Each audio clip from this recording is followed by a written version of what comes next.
Hi friends, welcome back to my channel. இன்றைக்கி நம்ம ஒரு சூப்பரான ஹேர் டை வீடியோ தாங்க பார்க்க போகிறோம். இந்த ஹேர் டையை நீங்கள் வாரத்துக்கு ஒரு டைம் யூஸ் பண்ணுங்கள் ஸ்டார்டிங்கில். அதுக்கப்புறமேட்டு மாதத்துக்கு ஒரு தடவை யூஸ் பண்ணிங்கனாலே போதும். உங்கள் முடி எல்லாமே அப்படியே கருப்பாகவே இருக்கும். இளநரைகள் உள்ள எல்லாருக்கும் ரொம்ப ரொம்ப யூஸ்ஃபுல்லாக இருக்கும். வீடியோவை ஸ்கிப் பண்ணாமல் பாருங்கள். இந்த ஹேர் டை நம்ம எப்படி ப்ரிப்பேர் பண்ண போகிறோம் அப்படின்றத வீடியோக்குள்ளே போய் டீட்டெயில்டாக பார்க்கலாம். இந்த ஹேர் டை ப்ரிப்பேர் பண்ணுறதுக்கு ஃபர்ஸ்ட் நம்ம ஒரு இரும்பு கடாய் ஒன்று எடுத்துக்கலாம். கண்டிப்பாக நீங்கள் இரும்பு கடாய் எடுத்துட்டிங்கன்னா நல்லா பெஸ்ட்டாக இருக்கும். அதில் 5 கிராம்பு எடுத்துக்கிறேன்.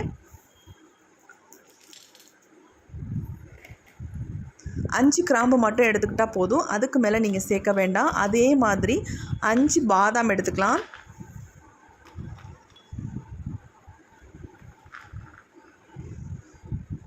ரெண்டையுமே 5 எடுத்துக்கோங்க. இப்போ இது ரெண்டையுமே நம்ம இரும்பு கடாயில் போட்டுட்டோம். அடுத்து நம்ம ஸ்டவ் ஆன் பண்ணிவிட்டு இந்த இரும்பு கடாயை நம்ம அடுப்பில் வச்சிடலாம். ஏன் நான் உங்களை இரும்பு கடாய் கண்டிப்பாக யூஸ் பண்ணுங்க அப்படின்னு சொல்கிறேன் அப்படின்னா, இரும்பு கடாயில் நல்லா ஹீட் ஆகும், அதனால் சீக்கிரம் வறுபட்டுரும். அதனால தான் நான் இரும்பு கடாய் யூஸ் பண்ணுங்கன்னு சொல்கிறேன். அப்படி உங்கள்கிட்ட இரும்பு கடாய் இல்லாதவங்க நார்மலாக ஒரு நல்ல அடிகனமான ஒரு பாத்திரத்தை யூஸ் பண்ணுங்கள். எந்த விதமான ப்ராப்ளமும் இல்லை.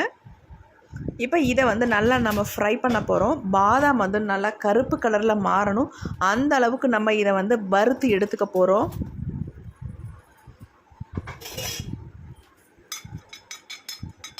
நல்லா இந்த மாதிரி பெரட்டி விட்டுக்கிட்டே இருங்க. ஒரு 2 மினிட்ஸில் நல்லா உங்களுக்கு கருகருன்னு மாறிடும், நல்லா வறுபட்டுரும். நம்ம சேனலை இப்போ தான் நீங்கள் ஃபர்ஸ்ட் டைம் பார்க்குறீங்க அப்படின்னா சப்ஸ்கிரைப் பண்ணிக்கோங்க. பக்கத்தில் இருக்க பெல் ஐக்கானே கிளிக் பண்ணிக்கோங்க. அப்போ தான் நான் போகிற வீடியோஸ்லாம் உங்களுக்கு உடனுக்குடன் நோட்டிஃபிகேஷனாக சேரும். உங்களுக்கு பார்க்குறதுக்கும் ஈஸியாக இருக்கும். இந்த வீடியோ பிடிச்சிருந்தா மட்டும் ஒரு லைக் ஒன்று போட்டுக்கோங்க ஃப்ரெண்ட்ஸ். இப்போ பாருங்கள், கொஞ்சம் கொஞ்சமாக இந்த பாதாமும் கிராம்பும் நல்லா வறுபட்டு வருது. இந்த பொருள்களோட ஒரு சில இன்க்ரீடியன்ட்ஸ் நம்ம சேர்த்து இந்த ஹேர் டையை ப்ரிப்பேர் பண்ண போகிறோம். ரொம்ப ரொம்ப சூப்பரான ரிசல்ட் கொடுக்கும். கண்டிப்பாக இதை நீங்கள் ட்ரை பண்ணுங்கள். இப்போ இது கூட நம்ம என்ன சேர்க்குறோம் அப்படின்னா, கருஞ்சீரகம் தான் சேர்க்குறோம். 2 ஸ்பூன் அளவுக்கு கருஞ்சீரகம் சேர்த்துக்கலாம். உங்களுக்கு அதிகப்படியாக தேவைப்பட்டால் கூட தாராளமாக இதை அப்படியே டபுளாக நீங்கள் ஆட் பண்ணிக்கோங்க. பாதாம், கிராம்பு, கருஞ்சீரகம் எல்லாத்தையுமே அப்படியே டபுளாக நீங்கள் ஆட் பண்ணிக்கோங்க. இப்போ பாருங்கள், நல்லா வறுபட்டு வருது. நம்ம எல்லாத்தையும் ஒன்றா போட்டுட்டோம்னா பாதாம் உங்களுக்கு வறுபடாது. அதனால தான் ஏற்கனவே நம்ம பாதாமை லைட்டாக வறுத்துட்டு அதுக்கப்புறமேட்டு நம்ம கருஞ்சீரகத்தை ஆட் பண்ணிக்கிட்டோம். கருஞ்சீரகம் நமக்கு சீக்கிரம் வறுபட்டுரும், பாதாம் அப்படி இல்லை. அதனால தான் நம்ம தனித்தனியாக போட்டுக்கிட்டோம். இப்போ பாருங்கள், நல்லாவே வறுபட்டுருச்சு. இதை நம்ம ஒரு பிளேட்டுக்கு மாற்றிடலாம். அதிலே இருந்தால் உங்களுக்கு ஆறாது. அதனால் இந்த மாதிரி பிளேட்டில் நம்ம கொட்டி ஆற வச்சிடலாம். இப்போ பாருங்கள், நல்லா கிறிஸ்பி ஆயிடுச்சு. இப்போ இது ஆறிடுச்சு நல்லா. இதை நம்ம மிக்ஸி ஜாரில் போட்டு நல்லா பொடிச்சு எடுத்துக்கலாம். உங்களுக்கு பாதாம்லாம் வறுபட்டதுனால நல்லா பொடி ஆயிரும் உங்களுக்கு.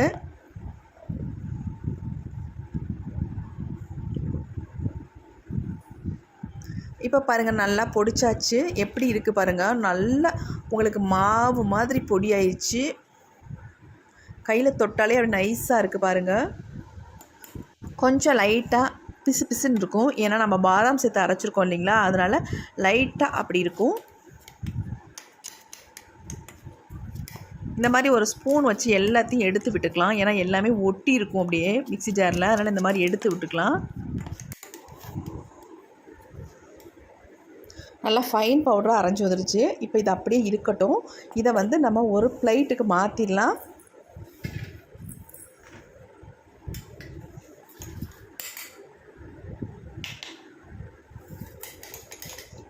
இப்போ நம்ம எல்லாத்தையும் பிளேட்டில் கொட்டிட்டோம். இது அப்படியே இருக்கட்டும். அதே மிக்ஸி ஜாரை நம்ம எடுத்துக்கலாம். இதில் ஒரு முக்கியமான இலையை தான் சேர்க்க போகிறோம். அது என்னென்னா கற்பூரவள்ளி இலைகள் தான் சேர்க்க போகிறோம். இந்த இலையை நல்லா ஃப்ரெஷ்ஷான இலையாக பார்த்து எடுத்துக்கோங்க. ஒரு 10 இலைகள் இருக்கிற மாதிரி எடுத்துக்கோங்க. உங்கள் முடிக்கு எவ்வளோ தேவைப்படுதோ அந்த அளவுக்கு நீங்கள் எடுத்துக்கிட்டால் போதுமானது. இந்த மாதிரி இலைகளை கிள்ளி நம்ம போட்டுக்கலாம். போட்டுட்டு இதை நம்ம அரைச்சி தான் எடுக்க போகிறோம். இதனுடைய ஜூஸ் நமக்கு ரொம்ப ரொம்ப முக்கியமாக தேவைப்படுது. முடியை நல்லா கருமையாக்கி கொடுக்கறதுக்கு இந்த ஜூஸ் அவ்வளோ யூஸ்ஃபுல்லாக இருக்கும்.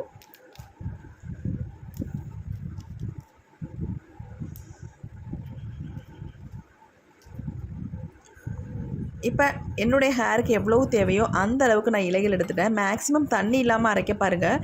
ஒரு 2 ஸ்பூன் அளவுக்கு தண்ணி ஊற்றிட்டு இதை அரைச்சி எடுத்துக்கலாம். ஏன்னா இதுலேயே அவ்வளோ நமக்கு ஜூஸ் வரும். அதனால தான் நான் 2 ஸ்பூன் மட்டும் ஆட் பண்ணிக்கோங்க அப்படின்னு சொல்கிறேன். பாருங்கள் நம்ம அரைச்சி எடுத்தாச்சு. இப்போ இதை அப்படியே நம்ம ஆட் பண்ணோம்னா உங்களுக்கு ஹேரில் அப்படியே திப்பி திப்பியாக ஒட்டும். அதனால் இந்த ஜூஸை வந்து நம்ம வடிகட்டி எடுத்துக்கலாம். இந்த மாதிரி ஃபில்ட்ரு ஒன்று வச்சு நம்ம இதை வடிகட்டிக்கலாம் நல்லா.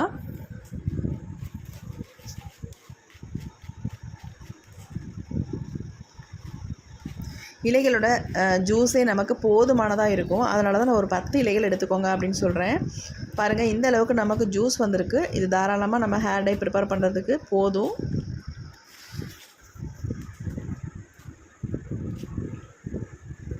தண்ணி அதிகமாக ஆட் பண்ணிங்கன்னா உங்களுக்கு நல்ல ரிசல்ட் நமக்கு கிடைக்காது. அதனால் தண்ணி வந்து கொஞ்சமாக 2 ஸ்பூன் மட்டும் ஆட் பண்ணிக்கோங்க. அப்படியே உங்களுக்கு ரொம்ப திக்காக இருக்குது அப்படின்னு ஃபீல் பண்ணிங்கன்னா லெமன் ஜூஸ் வேணால் ஆட் பண்ணிக்கோங்க லாஸ்ட்டாக. பாருங்கள் ஜூஸ் நமக்கு எப்படி கிடச்சிருக்குன்னு. கலர் பாருங்கள், நல்ல ஒரு டார்க் கலரில் இருக்குது நமக்கு. இப்போ இது அப்படியே இருக்கட்டும். அடுத்து நம்ம என்ன பண்ண போகிறோம் அப்படின்றத பார்க்கலாம். ஒரு இரும்பு கடாய் எடுத்துக்கலாம். இந்த ஹேர் டையை நம்ம ப்ரிப்பேர் பண்ணுறதுக்கு தான் இந்த இரும்பு கடாய் எடுத்துருக்கோம். இதில் தான் நீங்கள் ப்ரிப்பேர் பண்ணணும் கண்டிப்பாக. அப்போ தான் நமக்கு ரிசல்ட் நல்லாயிருக்கும். நிறைய பேர் கமெண்ட் பண்ணுறீங்க, என்கிட்ட வந்து இரும்பு கடாய் இல்லை, என்னக்கா பண்ணுறது அப்படின்ட்டு. இரும்பு கடாய் இல்லைன்னா தாராளமாக தோசைக்கல்ல இந்த ஹேர் டையை நீங்கள் ப்ரிப்பேர் பண்ணுங்கள். நல்ல ஒரு கருமை நிறம் நமக்கு கிடைக்கும். இப்போ நம்ம அரைச்சி வச்சுருக்க பொடியை வந்து இந்த இரும்பு கடாயில் நம்ம ஆட் பண்ணியாச்சு. ஆட் பண்ணிவிட்டு இது கூட கொஞ்சம் கொஞ்சமாக இந்த ஜூஸை ஊற்றி மிக்ஸ் பண்ண போகிறோம். மிக்ஸ் பண்ணுறதுக்கு முன்னாடி இதில் ஒரு முக்கியமான இன்க்ரீடியன்ட் நம்ம சேர்க்க போகிறோம். அது என்னென்னா வெந்தய பொடி தாங்க சேர்க்குறோம். உங்களுக்கு ஆல்ரெடி வெந்தயம் முழுசாக கிடச்சிதுன்னா தாராளமாக நீங்கள் வறுக்கும்போது சேர்த்து போட்டு வறுத்து அரைச்சிக்கோங்க. அப்படி இல்லை என்கிட்ட பொடி இருக்குது அப்படின்றவங்க தாராளமாக பொடி வந்து 1 ஸ்பூன் அளவு இதில் சேர்த்துக்கோங்க. ஒரு சிலர் சொல்கிறீங்க, அக்கா வெந்தயம் சேர்த்தா எங்களுக்கு குளிர்ச்சி ஒத்துக்காது அப்படின்னு சொல்கிறீங்க. ஒத்துக்காதவங்களுக்கு நான் எப்படி ப்ரிப்பேர் பண்ணுறேனோ அதே மாதிரி நீங்கள் ப்ரிப்பேர் பண்ணுங்கள். கண்டிப்பாக எந்த விதமான சைட் எஃபெக்ட்டும் பண்ணாது. இப்போ நம்ம வந்து இதில் அந்த ஜூஸை ஆட் பண்ணி நல்லா இந்த மாதிரி மிக்ஸ் பண்ணிக்கோங்க. வெந்தய பொடி சேர்த்ததுனால அப்படியே திப்பி திப்பியாக இருக்கும், கட்டி கட்டியாக சின்ன சின்னதாக. ஆனால் நல்லா இந்த மாதிரி மிக்ஸ் பண்ணிக்கோங்க. எல்லா ஜூஸுமே ஊற்றிடலாம், கரெக்டாக இருக்கும் நமக்கு. நம்ம வெந்தயம் சேர்க்கறதுனால நல்ல ஒரு திக்னஸ் கிடைக்கும் நமக்கு. ஹேருக்கும் ரொம்பவுமே நல்லது.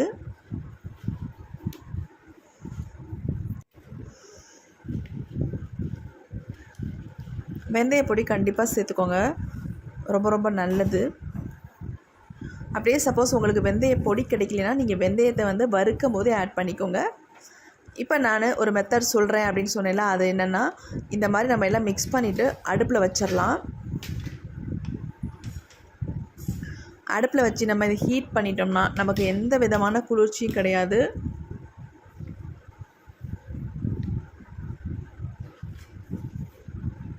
இப்போ நல்லா இந்த மாதிரி கட்டிகள் இல்லாமல் நல்லா மிக்ஸ் பண்ணி விட்டுக்கோங்க. ரொம்ப நேரம் இதை வந்து நம்ம ஹீட் பண்ண போகிறது கிடையாது. 2 மினிட்ஸ் மட்டும் இதை ஹீட் பண்ணிக்கலாம். இப்போ இது கூட வந்து மருதாணி பொடி தான் 2 ஸ்பூன் அளவுக்கு சேர்த்துக்க போகிறேன். மருதாணி சேர்த்தா தான் உங்களுக்கு ஹேர் டை உங்களுக்கு நல்ல கலர் கிடைக்கும். அதனால் எந்த ஒரு ஹேர் டையாக இருந்தாலும் மருதாணியை ஆட் பண்ணிங்கன்னா உங்களுக்கு நல்ல ரிசல்ட் நல்லாயிருக்கும். அவ்வளோதாங்க, நம்ம ஹேர் டை ரெடி ஆயிடுச்சு ஏறக்குறைய. எல்லாத்தையும் சேர்த்து நல்லா இந்த மாதிரி மிக்ஸ் பண்ணி விட்டுக்கோங்க. நல்ல ஒரு திக்கான கன்சிஸ்டன்சிக்கு வந்ததுக்கப்புறம் நம்ம ஸ்டவ்வை சுவிட்ச் ஆஃப் பண்ணிக்கலாம். அது வரைக்கும் இந்த மாதிரி நல்லா மிக்ஸ் பண்ணிக்கோங்க. ஏன்னா நம்ம மருதாணி வெந்தய பொடியெலாம் சேர்த்தவாசி கண்டிப்பாக நமக்கு கட்டி கட்டியாக இருக்கும். அதனால் நல்லா இந்த மாதிரி மிக்ஸ் பண்ணணும்.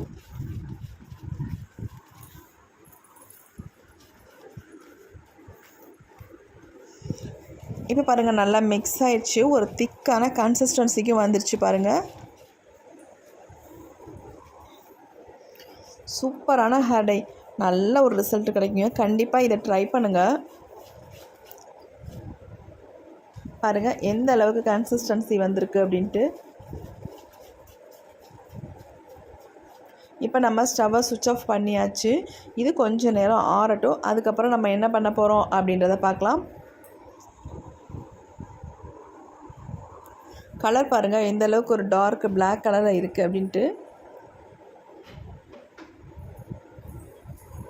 உங்களுக்கு அவசரமாக இருந்தால் மட்டும் இதை வந்து 2 ஹவர்ஸ் விட்டுட்டு அதுக்கப்புறம் எடுத்து உங்கள் ஹேரில் அப்ளை பண்ணிக்கோங்க. அப்படி எந்த விதமான அவசரமும் இல்லை அப்படின்னு நினைக்கிறவங்க ஓவர் நைட் அப்படியே வச்சுட்டு நீங்கள் நெக்ஸ்ட் டே எடுத்து ஹேரில் அப்ளை பண்ணிக்கோங்க. இப்போ நான் வந்து ஓவர் நைட் தான் வைக்கிறேன். ஒரு மூடி போட்டு மூடி வச்சிடலாம். நெக்ஸ்ட் டே ஆகிடுச்சு, நம்ம ஓப்பன் பண்ணி பார்க்கலாம். பாருங்கள் எந்த அளவுக்கு டையோட கன்சிஸ்டன்சி கலர் எந்த அளவுக்கு சேஞ்ச் ஆகிருக்கு பாருங்கள். நல்ல ஒரு டார்க் பிளாக் கலருக்கு வந்திருக்கு. நல்லாவே டையெல்லாம் ரிலீஸ் ஆகிருக்கு. நம்ம அயன் கடாயில் வச்சா இந்த மாதிரி நல்ல ஒரு பிளாக் கலர் கிடைக்கும். அதனுடைய அயன் கண்டென்ட்லாம் நல்லா இதில் இறங்கியிருக்கும். பாருங்கள் சூப்பரான ஹேர் டை ரெடி ஆகிருக்கு நமக்கு. இப்போ நம்ம இதை ஹேரில் அப்ளை பண்ண வேண்டியது தான் வேலை. இதில் வேறு எதுவுமே நம்ம ஆட் பண்ண போகிறது கிடையாது. இந்த ஹேர் டையை அப்ளை பண்ணுறதுனால நமக்கு எந்த விதமான சைடு எஃபெக்ட்டும் பண்ணாது. சைனஸ் ப்ராப்ளம் உள்ளவங்களும் அப்ளை பண்ணலாம். உங்களுக்கு கோல்டு வீசிங் இருக்குது அப்படின்றவங்க கூட தாராளமாக இதை அப்ளை பண்ணலாம். எந்த விதமான சைடு எஃபெக்ட்டும் நமக்கு வராது. இப்போ இதை வந்து ஒரு பவுலுக்கு நான் ட்ரான்ஸ்ஃபர் பண்ணிடுறேன்.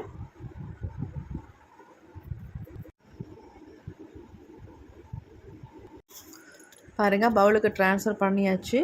ஹேர் டையோட கன்சிஸ்டன்சி எவ்வளோ சூப்பராக இருக்குது அப்படின்ட்டு. இதில் நம்ம வேறு எதுவுமே ஆயிலெலாம் சேர்க்கவே இல்லை. ஆனால் பாருங்கள் ஒரு நல்லா ஒரு ஷைனிங்காக இருக்குது ஹேர் டை. எவ்வளோ சூப்பரான ஹேர் டை பாருங்கள். அப்ளை பண்ணிங்கன்னா நம்ம ஹேரும் இந்த அளவுக்கு நல்லா ஒரு கருகருன்னு மாறி கொடுக்கும். கண்டிப்பாக இந்த வீடியோ வந்து ஃபுல்லாக பாருங்கள். நான் எப்படிலாம் ப்ரிப்பேர் பண்ணியிருக்கேன் அப்படின்ட்டு இதே மாதிரி ப்ரிப்பேர் பண்ணி ட்ரை பண்ணியும் பாருங்கள். நல்ல ஒரு ரிசல்ட் உங்களுக்கு கிடைக்கும். இந்த ஹேர் டையை என்னுடைய ஹேரில் அப்ளை பண்ணி காட்டுறேன். பார்க்கலாம் எப்படி ரிசல்ட் வந்திருக்கு அப்படின்ட்டு. அப்ளை பண்ணுறதுக்கு முன்னாடி நம்ம ஹேர் அந்த மாதிரி ஒரு கோம்பு வச்சு நல்லா சிக்கு எடுத்துக்கலாம். அதுக்கப்புறமேட்டு நம்ம ஹேரில் அப்ளை பண்ணலாம். பாருங்கள் என்னுடைய முடி எவ்வளோ வெள்ளையாக இருக்குது அப்படின்ட்டு. வெளியில் தான் பார்க்குறதுக்கு கருப்பாக தெரியுது, உள்ளேலாம் நிறைய முடிகள் இருக்கும். இப்போ நம்ம ஃபுல்லாக ஹேரில் அப்ளை பண்ண ஆரம்பிச்சிடலாம். இந்த மாதிரி கொஞ்சம் கொஞ்சமாக எடுத்து நல்ல ஸ்கால்ஃபில் படுற மாதிரி அப்ளை பண்ணிக்கோங்க. மேலாப்பில் அப்ளை பண்ணிங்கன்னா உள்ளேலாம் உங்களுக்கு டை வந்து இறங்காது. அப்போ நமக்கு அப்படியே உள்ள முடியெல்லாம் வெள்ளையாகவே இருக்கும். அதனால் நல்லா படுற மாதிரி நீங்கள் அப்ளை பண்ணிக்கணும். இந்த ஹேர் டை நீங்கள் அப்ளை பண்ணுறதுக்கு முன்னாடி ஹேர் வாஷ் பண்ணிவிடுங்க. நல்லா ஹேர் வாஷ் பண்ணிட்டு ஆயிலெலாம் இல்லாமல் நல்லா இருக்கணும். அப்போ தான் இந்த ஹேர் டை நம்ம அப்ளை பண்ணாலும் நல்லா ஒட்டும். என்னுடைய ஹேர் வந்து எந்த ஆயிலும் இல்லை, நல்லா வாஷ் பண்ணியாச்சு. அதுக்கப்புறமேட்டு தான் அப்ளை பண்ண ஆரம்பிச்சிருக்கேன். இந்த மாதிரி உள்பகுதியில் நல்லா அப்ளை பண்ணி விட்டுக்கோங்க. ஏன்னா உள்ளெல்லாம் நிறைய முடிகள் இருக்கும், நமக்கு தெரியாது, அப்படியே விட்டுருவோம், வெள்ளையாகவே தெரியும். அப்புறம் கண்டிப்பாக நீங்கள் வந்து ப்ரஷ் யூஸ் பண்ணி அப்ளை பண்ணுங்கள். இல்லைனா கையெல்லாம் ரொம்ப அப்படியே கருகருன்னு ஆயிரும், அப்புறம் போகவே போகாது. அதனால் ப்ரஷ் யூஸ் பண்ணிக்கோங்க. இல்லைனா நல்ல ஒரு க்ளவுஸ் கிடச்சிதுன்னா அதையாவது யூஸ் பண்ணிக்கோங்க. அதுவும் இல்லை அப்படின்னா நல்லா ஒரு கேரி பேக் இருந்துச்சுன்னா நல்லா கையில் கட்டிக்கோங்க. இப்போ நான் ஃபுல்லாக அப்ளை பண்ணிட்டேன். லைட்டாக அங்கங்கே டச்சப் பண்ணிக்கலாம். நல்லா பாருங்கள் ஃபுல்லாக ஹேர் டையெல்லாம் காலி ஆகிடுச்சு. எல்லாத்தையுமே அப்ளை பண்ணிட்டேன். ஃபுல்லாக நல்லா அப்ளை பண்ணிவிட்டு 2 ஹவர்ஸ் அப்படியே நல்லா விட்டுருங்க. நல்லா ட்ரை ஆகட்டும். ட்ரை ஆனதுக்கப்புறமேட்டு நார்மல் வாட்டரில் வாஷ் பண்ணிக்கலாம். நீங்கள் ஷாம்பு யூஸ் பண்ணாதீங்க. கெமிக்கல் ஹேர் டைனால் நம்ம ஷாம்பு யூஸ் பண்ணணும். நம்ம வந்து நேச்சுரல் ஹேர் டை யூஸ் பண்ணுறதுனால நம்ம ஷாம்பு யூஸ் பண்ணிங்கன்னா ஒரு எஃபெக்டிவாக இருக்காது. அதனால் கண்டிப்பாக நார்மல் வாஷ் மட்டும் பண்ணிக்கோங்க. இப்போ நம்ம ஃபுல்லாக அப்ளை பண்ணியாச்சு. நீங்கள் பண்ணதுக்கப்புறம் என்ன பண்ணுறீங்க அப்படின்னா, ஒரு நல்ல ஒரு கவர் இருந்துச்சுன்னா தலையில் ஃபுல்லாக கவர் பண்ணிக்கோங்க. கவர் பண்ணி பின் பண்ணிக்கிட்டிங்கன்னா உங்களுக்கு நல்ல ஹேரில் பிடிக்கும். கண்டிப்பாக இந்த மெத்தடை நீங்கள் ட்ரை பண்ணி பாருங்கள். நல்ல ரிசல்ட் நமக்கு கிடைக்கும். இந்த வீடியோ உங்களுக்கு ரொம்ப யூஸ்ஃபுல்லாக இருக்கும் அப்படின்னு நினைக்கிறேன். அப்படி யூஸ்ஃபுல்லாக இருக்குதுன்னு நினச்சிங்கன்னா கண்டிப்பாக நம்ம சேனலுக்கு ஒரு லைக் ஒன்று போட்டுக்கோங்க. அப்படியே சப்ஸ்கிரைப் பண்ணிக்கோங்க. பக்கத்தில் இருக்க பெல் ஐக்கானையும் கிளிக் பண்ணிக்கோங்க. Friends thank you friends. You bye. Next வீடியோவில்